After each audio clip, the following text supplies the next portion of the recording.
Chinese তো আমরা কম বেশি সবাই খেয়ে থাকি, আবার সবাই পছন্দও করি। কোনো ধাবাতে গেলে বা মোড়ের দোকানে হলে বেশ আমরা চাউমিনটাই অর্ডার করে থাকি। তো সেই চাউমিনটারই আজকে রেসিপি আপনাদের সঙ্গে শেয়ার করব।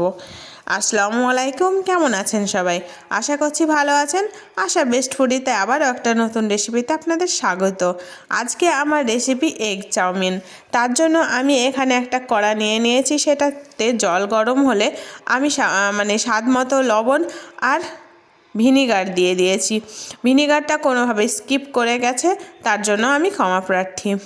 তো ভিনিগার না থাকলে অবশ্যই লেবুর রসটা দিয়ে দেবেন, তাতে এই চাউমিনটা গায়ে গায়ে লাগবে না, বেশ ঝরঝরে হবে। আমি তখন রুম টেম্পারেচারেই এটাকে ঠান্ডা করে নিয়েছি। তারপরে একটু সাদা তেল দিয়ে আমি এইভাবে মেখে একদিকে রেখে দিলাম। তো আমি এখানে নিয়ে নিয়েছি একটা তাওয়া, আপনারা কড়াতেও করতে পারেন, রেগুলার কড়াতেও অসুবিধে হবে না। সাদা তেল দিয়ে দিলাম। সাদা তেলটা একটু গরম হলে আমি এখানে ডিমগুলো দিয়ে দেবো। এখানে আমি 2টো ডিম নিয়েছি। 2টো ডিম এইভাবে আমি ভেঙে দিয়েছি। দিয়ে একটু ডিমটা যখন চারিদিক থেকে একটু জমতে শুরু করবে, তখন একটা ছলনি দিয়ে আমি এইভাবে নাড়তে থাকবো। নাড়তে নাড়তে একটু লবণ দিয়ে দিলাম স্বাদ মতো। দিয়ে ডিমটা যখন গোটা হয়ে গেছে, এবার ডিমটা আমার ভাজা হয়ে গেছে, এটাকে আমি তুলে একটা প্লেটে তুলে আমি সাইডে রেখে দেব। ওতেই আমি কিন্তু সামান্য পরিমাণে সাদা তেল দেব।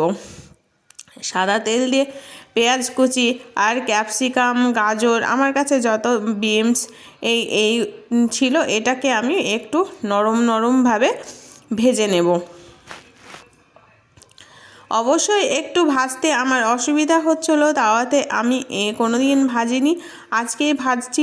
চাউমিনটা এই তাওয়াতেই বানাবো। চাউমিনটা এই তাওয়াতে করলে বেশ ভালো হয়, তার জন্য আমি এখানেই করে দিব। তারপরে আমি বাঁধাকপিটা দিয়ে দিয়েছি। ওই সবজিগুলো যখন একটু নরম হয়ে গেছে, সেদ্ধ হয়ে গেছে, তারপর আমি বাঁধাকপি কেটে রেখেছিলাম সেটাও দিয়ে দিয়েছি। তো সবজির মাঝেও আমি লবণ দিয়ে দিয়েছি। লবণটা দিলে সবজিটা তাড়াতাড়ি সেদ্ধ হয়ে যায়, আবার তাড়াতাড়ি একটু ভাজাও হয়ে যাবে। এদিকে সব সবজিগুলো আমার ভাজা হয়ে গেছে। আমি হাত দিয়ে দেখে নিলাম যে হ্যাঁ, সেদ্ধ হয়ে গেছে। তারপর এখানে জল ঝরিয়ে রাখা ঠান্ডা চাউমিনটা দিয়ে দিলাম। ঠান্ডা চাউমিনটায় কিন্তু কোনো ঠান্ডা জল আপনারা ব্যবহার করবেন না। ঠান্ডা জল ব্যবহার করলে ওটা ভেঙে যায়, আবার ভালো লাগে না। এখানে রুম টেম্পারেচারেই চাউমিনটাকে ঠান্ডা করে নিতে হবে। আমি রুম টেম্পারেচারেই চাউমিনটা ঠান্ডা করে নিয়ে দিয়েছিলাম। তারপর একটু নেড়ে চেড়ে আমি দিয়ে দিয়েছি সয়া সস, লবণ আর একটু ভাজা মশলা। ভাজা মশলায় সবই ছিল, জিরে, ধনে, গরম মশলা সবই ছিল ভাজা মশলায় আমি দিয়ে দিয়েছি।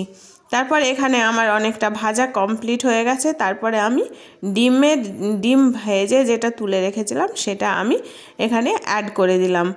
এখন আমি ডিমটা দিয়ে ভালোভাবে, চাউমিনটা আমার হয়ে গেছে কমপ্লিট। তো এটাকে আমার শুধু মেশানো কাজ। ডিমের সঙ্গে আমি ভালোভাবে এখানে মিশিয়ে নিয়েছি। আর এই তাওয়াতে আমার করতে অসুবিধা হচ্ছিলো, তাই চারিদিকেই ছড়িয়ে পড়েছে। তো চাউমিনটা আমার ভাজা পুরো কমপ্লিট হয়ে গেছে, এবার আমি তুলে নেব। তো আজকে আমার রেসিপিটা কেমন লাগলো অবশ্যই আমাকে কমেন্ট করে জানাবেন। আর বাড়িতে অবশ্যই এইভাবে একবার চেষ্টা করে দেখবেন, আশা করছি ভালো হবে।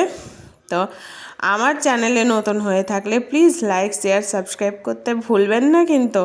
আর ফেসবুক থেকে দেখলে অবশ্যই ফলো করবেন। আজকে এই পর্যন্তই। আল্লাহ হাফেজ।